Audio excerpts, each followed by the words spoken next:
This is the Rich Dad Radio Show. The good news and bad news about money. Here's Robert Kiyosaki. Hello. Robert Kiyosaki, the Rich Dad Radio Show. The good news and bad news about money. And we have good news and bad news today. Question is it time for you to run? I mean, when you go to the Serengeti, you see the wildebeest migrating all over the Serengeti plains. And in America today, there's Americans migrating out of New York and San Francisco and Portland and Seattle, and they're all in Chicago, and they're all migrating to safer cities. But the question is, for those who are citizens of one country, because we're an international broadcast here, the time for you to consider migrating to another country, another residence, or having a dual passport. Comments, Kim? Well, I think this is a fascinating subject because there is a huge migration out of the big cities. Even Phoenix, even though Phoenix is a big city, we're getting a lot of people coming in. I drove by a U-Haul dealership yesterday, and it was packed with U-Hauls, meaning people are moving in, and people are moving to all the small towns all over. So there is an exodus, and now the question is, do we want to exit the U.S.? I think people, think this is the greatest country in the world. And as we know, because we travel all over the world, there's a lot of great countries around the world. And I don't know, we have a great guest, and he's gonna explain it step by step on what that means. Well, today our guest is Andrew Henderson. He's a managing partner of Nomad Capitalist, which helps people go offshore. In other words, migrate, keep their wealth, and enjoy global freedom. So it's going to be, after nearly a dozen years in visiting and living in 100+ countries, Mr. Henderson has become an expert on the growing field of global citizenship. And I love enjoy global freedom, because that's our concern, of course, is what's happening today with COVID and all of this, that more and more of our freedoms and liberties are going to be taken away. And that's our number one concern. So this is a really great show and timely show. So Andrew's not going to say which country he's a resident of. Well, we're not going to ask. And we're not going to ask, and I'll ask him what he's concerned about. So I want to know what he's concerned about. But me and Kim and I have traveled the world for 30 years now, and I've never really considered leaving this country. And so, but for the first time, we're thinking about it. Mm-hmm. And not only leaving the country, but getting our dinero out of this country, because it looks like confiscation is coming in. So Andrew, welcome to the Rich Dad Radio Show. Welcome, Andrew. Great to be with you. Thank you. Would you explain how in the world you became a nomad capitalist, and what are the pros and cons and that kind of stuff? Well, I got a great permission slip at a very young age. I had a father who saw the things that you're talking about. He looked at this stuff back in the mid-90s, and he said, listen, you don't have to stay here. I grew up in Cleveland, Ohio, which if you're from the United States, you know that the answer to that is, I'm sorry to hear that. So we were never tethered. We never felt we had to stay there. And he said, listen, especially if you're going to be in business, because I was interested in business starting about 12 years old. He said, listen, you should go where you're treated best. You don't have to stay here in the city, the state, even in the country. And he was looking at places like New Zealand long before anyone was talking about it. And so I started some businesses in the United States. I guess some of them did all right, and never entirely felt happy, never entirely felt free. The social dynamics for me weren't entirely there in the United States. And I was paying a lot of taxes. I said, listen, there's got to be a better way to do this. I was doing things on, VoIP phones back in the day. I'd be calling people, I'd be sending emails. It could be done from anywhere. Why am I living in the US? Why am I paying these taxes? And I started this process of traveling, self-discovery. I started noticing differences. Why is this bank paying higher interest? Why is this real estate market performing differently? Why are things over here more safe? Why are these people different? And I realized that every country has something that they're best at. No country is number one at everything, let alone perhaps anything. And I said, well, why am I pulling all my resources under the control of one government, which is broke? And why don't I live overseas? And I'm a resident of a couple different countries. I'm in Malaysia right now.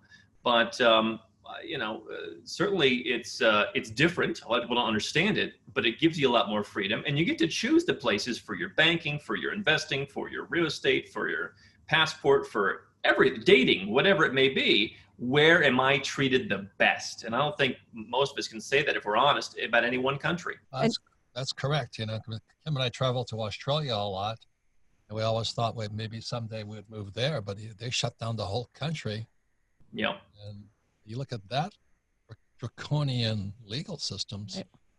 where do you move to? Yep. So, And Andrew, you said you talk about banking, taxes, quality of life. You're not saying one country. You're saying Right. operate out of many countries. Find what treats you best in all these different areas. Is that right? Yeah, I think that's what's changed in perhaps my lifetime, where it used to be, all right, what is the place? And I think people still have that mindset. I would say choose from the buffet. So I would live in Malaysia, for example. This is one of many places you can go where they're pretty open to people coming and immigrating here if you have a little bit of money. But the banks, I think, are fine. But you're next to Singapore. It's one of the world's great wealth havens. So bank there. If you have precious metals, maybe you want to store them there. I've been an investor in real estate in Cambodia, for example. That's done very well, and it's been very recession-proof over the last 25 years or so. I wouldn't live in Cambodia, nor would I live in Singapore. So I'm kind of in the middle for living, but I'm taking advantage of stability of places to store assets, for example, as well as the growth potential of markets that are up and coming. And so, yeah, I think choose from the buffet. so let me ask you this. What are some of the mistakes that people make? You don't want to, take your passport and run and then violate all kinds of laws. So what are some of the mistakes that people make when they're migrating? Well, it's funny. My wife and I were watching this spy show again, and it's funny to watch all the things that are inaccurate about people with their numbered Swiss bank accounts, and they're taking $10 million in cash to some Aruban bank. I mean, it's not really how it works. And so we're not talking about hiding money. We're not talking about, hiding anything from the IRS. This is more about showing and telling than it is about hiding stuff. That's the old school way to do it. It doesn't really work anymore. You've got laws like FATCA, CRS, all kinds of things. So if you're an American, it is more difficult because you are always taxed, no matter where you live as a U.S. citizen. If you just go and live as a U.S. citizen in Malaysia, they're still going to tax you. Now, you can get some exemptions. You can set up a foreign corporation that's zero tax. You can pay yourself a salary. You can defer some retain. You can do some things to dramatically reduce your taxes, but you're still in the U.S. tax net, whereas anybody else, for the most part, can simply leave their country and then go to some other country that treats them better. So it's a bit more difficult for Americans. And what I see is people don't often put the holistic pieces together, where they get advice from a guy on Hong Kong on setting up their company in Hong Kong, but then nothing is compliant on the US side, where they move overseas and they open a bank account and they don't realize they've got to file a form with the Treasury every year saying, here's where my money is. You're allowed to have bank accounts, but you need to report, where the bank accounts are. And so you've got the asset protection, but you're not hiding your money. And I think people need to understand that's what this is about, is the legality. Well, right now with the economy so bad all over the world, there's a lot of countries selling passports. And then, because it's a way of generating revenue. Like Kim and I we're talking to George Gammon, great guy, but he doesn't live in America. He lives someplace else. And he was talking about St.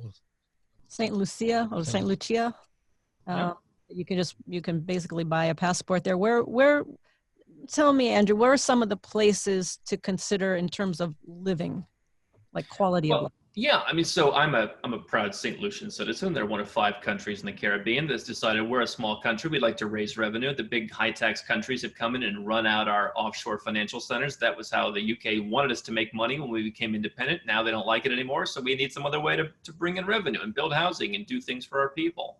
And so I'm very proud of that. But I think that what I would look at those kind of passports at is some way to give yourself diversification from a country that's going to leave you alone. So if you're a U.S. citizen, they're regulating every aspect of your life until you decide you're no longer going to be a U.S. citizen. And so I think a lot of people like the idea, you don't have to give up your citizenship, and most people don't. But if you want to take it all away, being a St. Lucian gives you a lot more freedom because they don't really chase you down all over the world. And so I wouldn't necessarily live in St. Lucia. What I would say is be a St. Lucian, be whatever your citizenship is, and then go and find places. So I've been a big fan of Malaysia. I've been a big fan of parts of Mexico. I've been a big fan of places in Eastern Europe like Montenegro. I've got a home. The country of Georgia, I think, is very interesting. A little different if you're an American, but great food, great wine. So, there's something for everybody. Obviously, some people like Monaco. That's pretty old school, right? But I think there's a lot of up and coming places that are what I call the hidden gems. Malaysia probably being a great one. It's kind of like the United States of Asia with all the good parts and not the bad parts for the most part. And I think very adaptable if you speak English and you just want that normal kind of American life. So there's many places to go. But again, I would separate the citizenship from where you actually live. Okay. Another question I have is, you have a passport, and some places won't let American especially today with the pandemic. Right. You can't fly here, you can't fly there, but we have a friend who has an Italian passport, and she flew to Amsterdam or something, but she was into the EU, and then she flew back on a US passport. Right. Now, are those some of the advantages of a multiplicity of passports? Well, generally speaking, you have to enter and leave your own country on that passport, right? So if you're an American, you're there as an American, right? You can't commit a crime and then claim I'm also French or something and go to the French embassy. I mean, you're an American, they treat you like that. So you need to enter and leave on those passports. But sure, I mean, if you have two countries where you're allowed to get into, I mean, I think that's been the best situation to have right now. In some countries, permanent residence has been pretty equal, or even temporary residence. But, tourists are kind of the last on the list. So I think having, whether it's a passport or a residence, I have a number of each, and it's been very helpful where I can go certain places and they need to let me in. And so, if you're an EU citizen like Italy or France or Spain or whatever, then you've got a great benefit. And, what's cool about those, by the way, is you can go through your parents, grandparents, sometimes even great grandparents, and you can go back through your family tree and possibly get one of those for not a lot of money, just basically the embassy fees. Yeah, I looked into that because my grandparents are from Sweden, both of them, but Sweden does not participate in that. Or I don't know if it's the US side or the Swedish side. Yeah, the Swedish side, if your parents are Swedish, but I think that's about as far as they go. So like Ireland, Italy, Poland is a little bit more difficult, Hungary, we're doing Estonia for someone now, Croatia. So a lot of them do it, but some of them don't go too far back. Can you do these services, Andrew? Because there's a lot of rules and there's a lot of regulations, and as you said earlier, we don't want to find out we've made a huge mistake once we've already made the change. Well, what we do is, I've experienced doing this, and so I've learned things the hard way. I've built up a network by traveling around. I mean, to me, this is not theory. This is how I live. And so what we do is we do the international tax planning, banking, financial stuff. We do the residence and citizenship, and then we do potentially there's some investments that you want to make. So let's say you want to get a residence permit somewhere, or you want to get a passport, how do you invest to get that? And then we put it under one tent, basically. So you're not talking to 7 different people. Because if you're an American, you're right. If you open a bank account in Malaysia to get the residence permit and you don't report that to the US, you're going to be in trouble. So I think it's important that you look at the whole picture. And if, again, I keep mentioning US citizens having a special burden. Do you buy your property when you're in Malaysia? Do you own your property, or do you rent? I do buy. I like control. I like decorating. I like a certain environment, and I do buy. I understand. Oh, interesting. Do you buy investment property as well all over the world?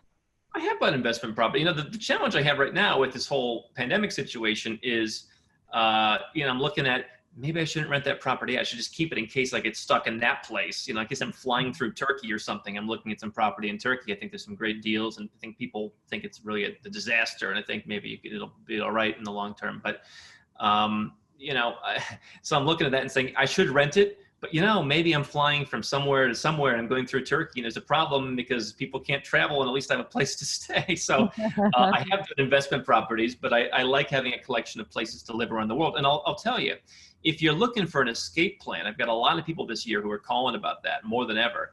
I think having like a psychologically comfortable place where you can go. It's one thing to have a passport, but if you've got a home somewhere and it's one flight away, I think you're gonna be more motivated knowing that what the house looks like, what the towels are, you feel comfortable there. I think that if you don't have that, you might be more reticent to leave, because so many people, you hear this, they say, I'll leave when it gets bad enough. And how many decades have we been hearing that? And it gets worse and worse and worse and worse. Yeah.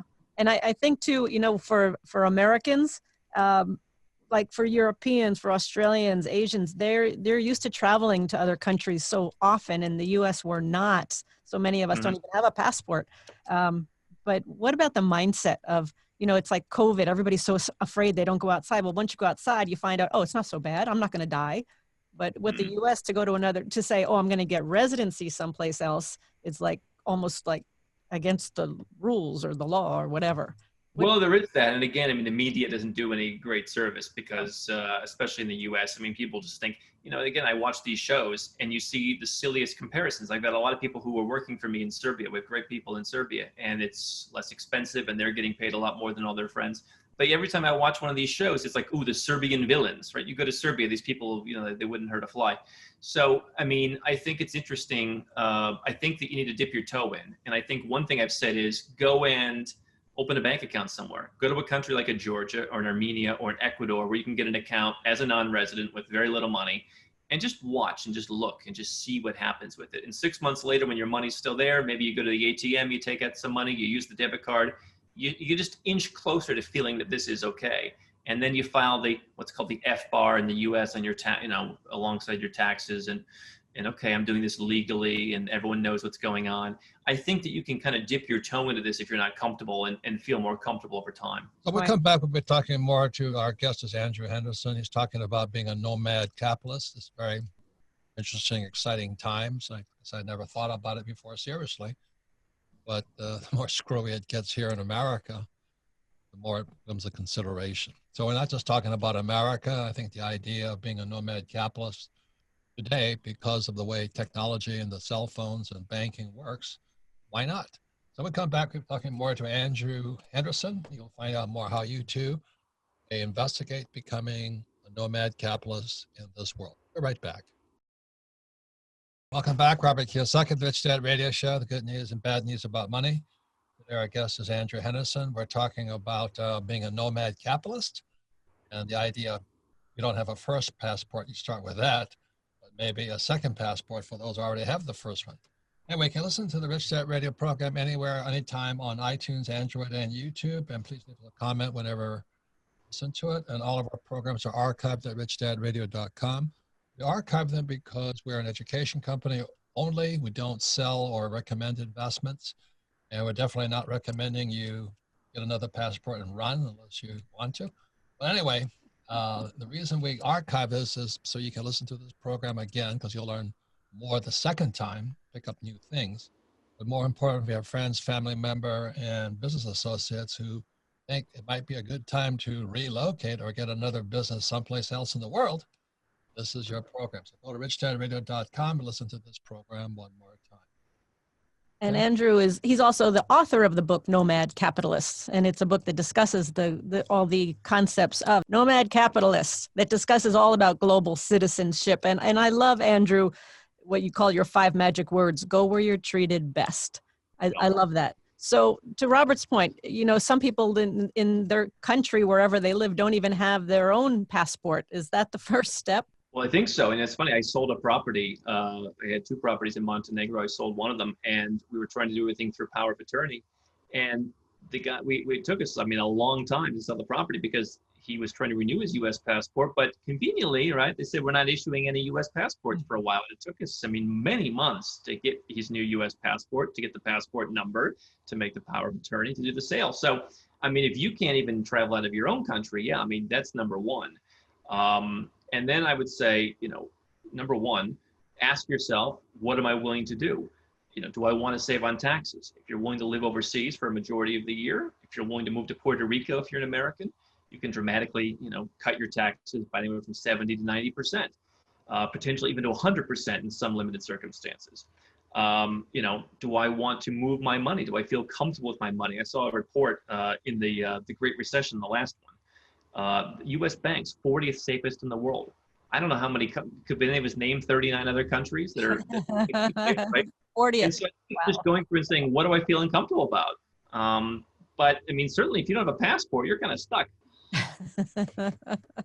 So when you talk about tax advantages, what should people be looking for? What are the questions to be asking? Well, by the way, I love watching your channel on social media, but there's really some great gems every day for business owners. I think people should be business owners, and that's a great way to go offshore because you can incorporate the business offshore, particularly if you're doing something where it's knowledge-based, if it's selling digital products, if it's selling advice, whatever, a little bit more complicated, but doable with like a physical product. You can run that overseas. You can hire people overseas, less liability. It's more affordable to do. You can grow the business faster. And you can actually reduce your taxes because you're offshore. Now, again, if you're an American, there's certain things to consider, but you can exempt, for example, $107,000 or $8,000 a year in salary. And so if you've got a business partner or a spouse, you can double that potentially. Then you can dramatically reduce your tax and everything above that. And so it gives you a lot more money to put back into your business. It's harder to do that if you're as an American, if you're an employee. So I've got a friend who works in Dubai. He makes 7-figure salary. He gets the first 107 for free and he pays on the rest because he's not a business owner. And as a US citizen, they tax your worldwide income, even though Dubai does not. So to me, it's the case of people should start businesses. And if you have a business, you're a perfect candidate to go live in a tax-friendly place like in Malaysia and, save in your home countryside. That's amazing. Where, my most important question is, where can I go? I don't have to wear a stupid mask. That's that bugs me so much. I'll tell you, one of the most open parts of the world right now, and I'm going to be going there next month, is in the Balkans. So I think Serbia is open to everybody. Turkey's open. I think Montenegro is largely open. North Macedonia, Albania pretty much reopened, including, I think, most of those to Americans. And I talked to people who work for me in some of those countries. Armenia is open. And these are very interesting countries that people don't think about. I mean, Montenegro, beautiful place, for example. And I'm hearing from people who work for me, and they're saying it's business as usual. Now, I mean, here in Malaysia, it's business as usual. Everything's open. But people are wearing masks, and I don't think it's a requirement, but people just do. But if you go to Eastern Europe, it seems they're just on with the show. So what does it take to, let's say, move to Turkey? Turkey passport. I don't know if I want to live in Turkey. I mean, Turkey's not the most tax-friendly place if you're living there full time. You can get a residence permit, I believe, by buying any property you want. And they've got, Istanbul, if you're looking for like cheap apartments, 50 grand, we find stuff around Taksim Square for really, really cheap. But they do have actually a citizenship by investment program. If you put $500,000 in the bank, for example, or if you buy $250,000 in real estate, you get a citizenship instantly. So that's pretty cool. I mean, you buy an apartment in Istanbul, the lira's in the tank. You can get a decent deal. I'm looking at some of the deals a couple hours ago, and you get a citizenship. Now, is that the citizenship for you? I don't know. I mean, for Americans, it's kind of weird, being Turkish for some people. But, you buy a property, they give you a citizenship. I'm looking for it is for gateways. In other words, yeah, that friend of yours who was Italian, she could fly into Europe, but as an American, you can't fly into Europe. So more it's access. I want the passport for access to different parts of the world. That's what I'm asking. Again, I think that, for being a St. Lucian or being a lot of these, lesser known passports, they're on the green list. And so I think I think a lot of passports right now are better than the U.S. passport. Can you go ahead and get one? I actually have people calling me saying, I want to become St. Lucian so that or St. Kittsian or Antiguan so that I can do exactly that. I'll be on the green list. And I can fly from, let's say, St. Kitts to Europe or St. Kitts to Asia? I guess depending on how you do it, you don't even have to go to St. Kitts. I mean, I think that's kind of been the weird thing throughout all of this is, I have a friend who does investment in Thailand and Cambodia, and he says all they care about is your passport. He says, I haven't been to the United States in so long, but all they care about is the passport. You could be a St. Lucian who is in the United States, and they're like, no, they'll let you in, but if you, so. So let me ask this question again. Which passport from a different country will give me the most access to the world? That's what I want to know. Oh, right now. Well, I mean, that's a good question, I guess. I don't entirely know, other than I think that, I have a lot of friends in Georgia. I think they've got a pretty good passport right now for like getting into Europe. They're on the green list. So I think that's maybe a good one. I don't know what's the number one. I mean, the Japanese passport, the German passport, these are great. So I guess those are probably still pretty well respected. But I think you're seeing more countries put on naughty lists that are the big ones. So I think Japan is on some naughty lists. So I think it changes by the day. So if I have a St. Lucia passport, I can fly from Phoenix and have access to all of Europe on my St. Lucia passport? Yeah, I guess it depends on the policies. If they let you come from the U.S., maybe you need to go somewhere else first. Maybe you don't. But yeah, St. Lucia is a lot more countries open to them right now. What does it take to get a Japanese passport?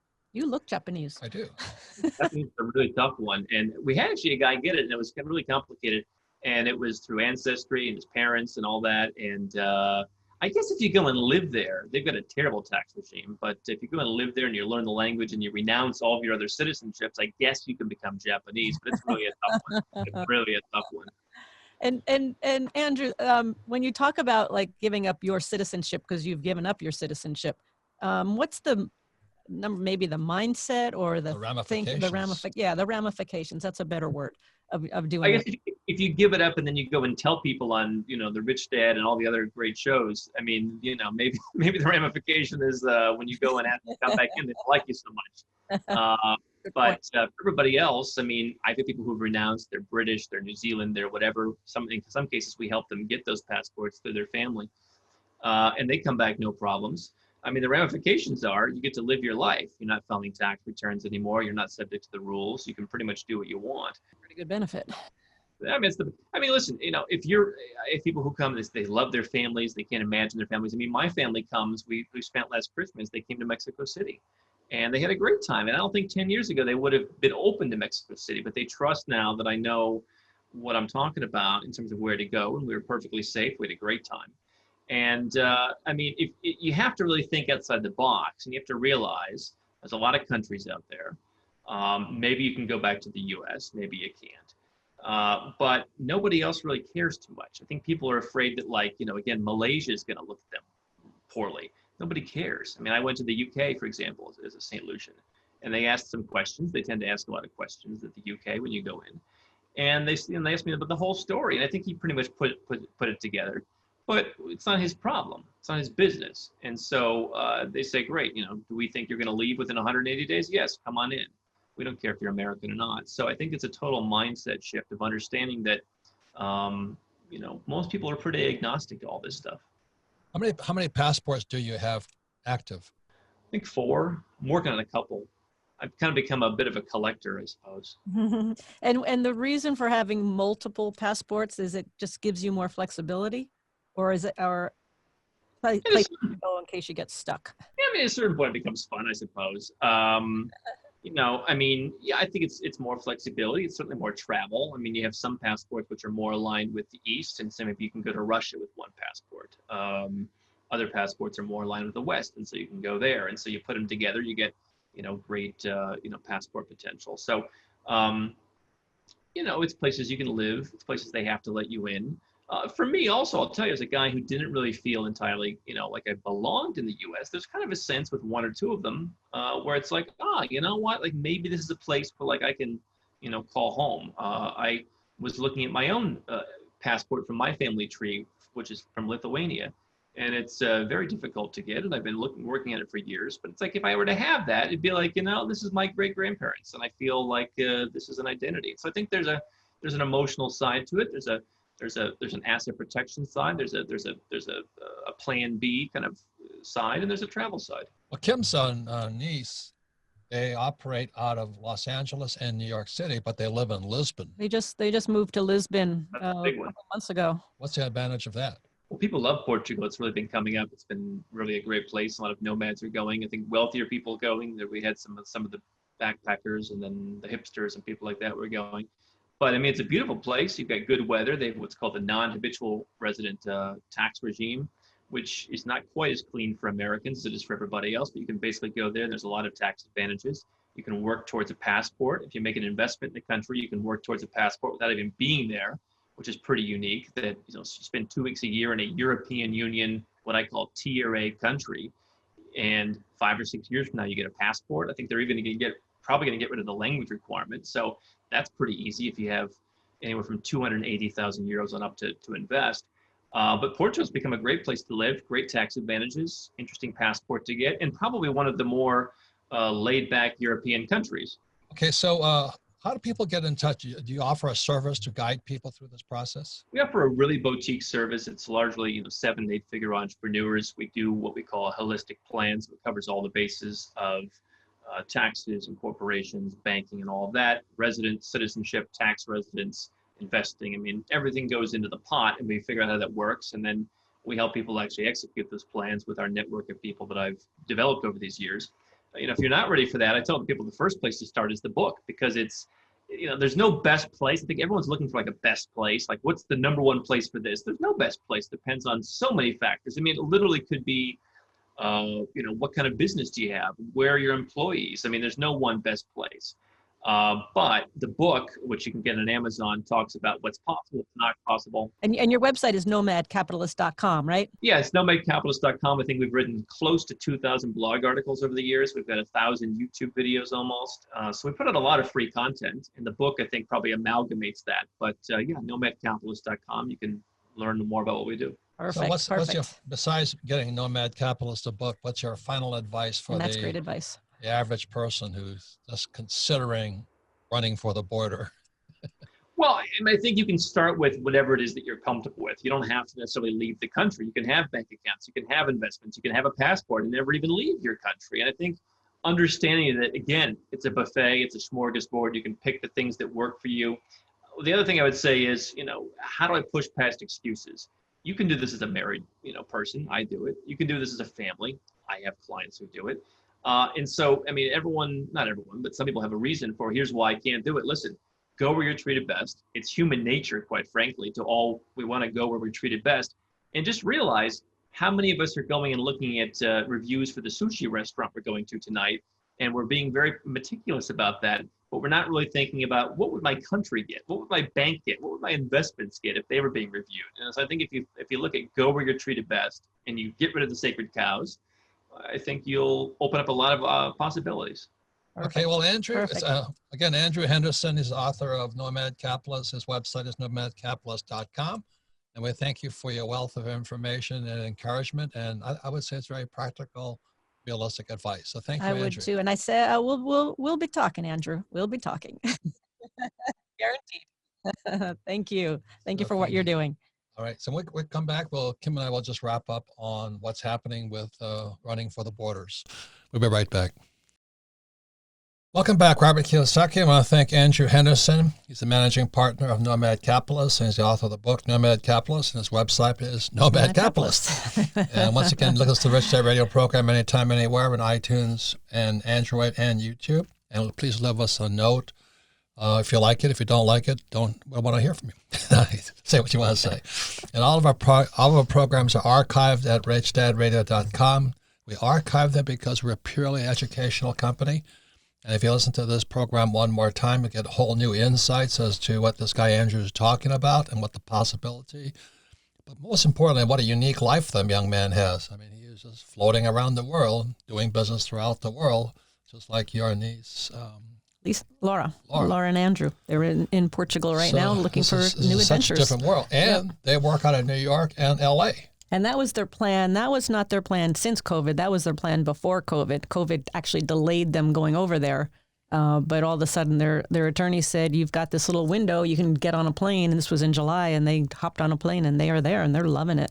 Yeah. But exactly, please do this legally and don't shelter your money in secret bags. And it's about being legal, ethical, and moral.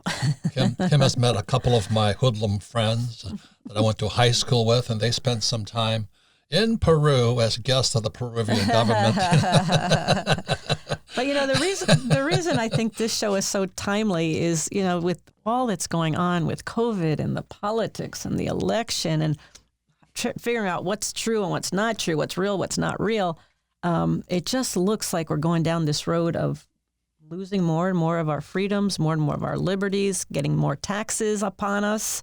I don't see a great scenario. So there's I love when Andrew says, go where you're treated best.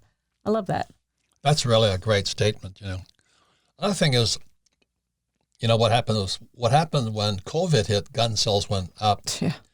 And then when the rioting started after George Floyd, gun sales tripled. And that's an indication. Do you know what I mean? And the other thing too, because I've never renounced my citizenship, but every time you fill out the form to buy a gun, there's always this little box that says, have you renounced your citizenship? Oh, really? Yeah. And I've always wondered, why would anybody do that? Now we know. But now that gun sales are through the roof and people are nuts, yes, I said, might be time I go someplace where I'm liked. But I'll tell you, it's one thing that was really interesting when I used to work with the real estate guys. We'd go on the cruises. And a lot of people were running to, Costa Rica, Belize, and all this stuff. And they said, the problem is you don't want to run to a place where you stand out too much.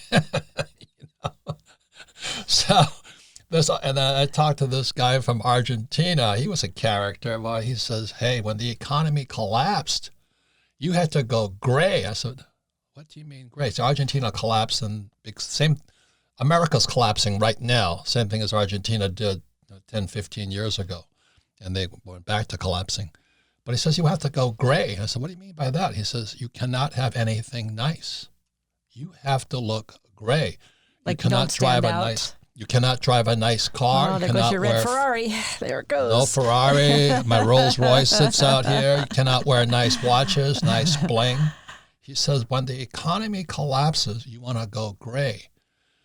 So these are little tidbits of wisdom I put into my little brain. I go, well, why would I renounce my citizenship? And then if I'm going to run someplace, I better run to Japan because I blend in fairly well there. But it sounds like that's a difficult place to get a passport from. But I'd have to learn to speak the language. The economy you got to put up with and the tax. Oh my God, no, I don't know. Japan's where you want to go. So right now, St. Lucia sounds pretty good. It's close. It's a good start. But anyway, it's kind of an interesting time and interesting place. I never thought I'd ever think about it. Did you? No, I mean, we've talked about it. Here's the thing. We've talked about it, and we've talked to a lot of people about it over the years, but now it's becoming a reality. Now it's like, maybe we really do need to do this and take this a little more seriously. This is the first time I think we've really taken it seriously. And really started looking. So anyway, we thank you for listening to the Rich Dad Radio program. Thank Andrew Henderson, managing partner of Nomad Capitalist.